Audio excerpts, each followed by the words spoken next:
In the journey of an entrepreneur, the most important thing is self-belief and the ability to convert that belief into reality. Digital life and digital services are a multi-way business.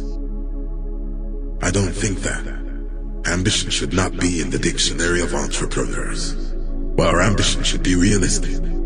You have to realize that you can't do everything. I generally think that I should only speak by action and not by words. You have to manage money, particularly with market economies. You may have a great product, but if your bottom line goes bust, then that's it.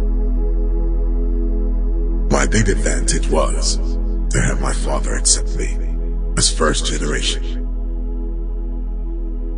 Mobile internet will be the single most defining technology of this century for human development. Everybody has equal opportunity, and I think that is true for everything. Thanks for watching. If you find it helpful, then please share it to your friends and subscribe.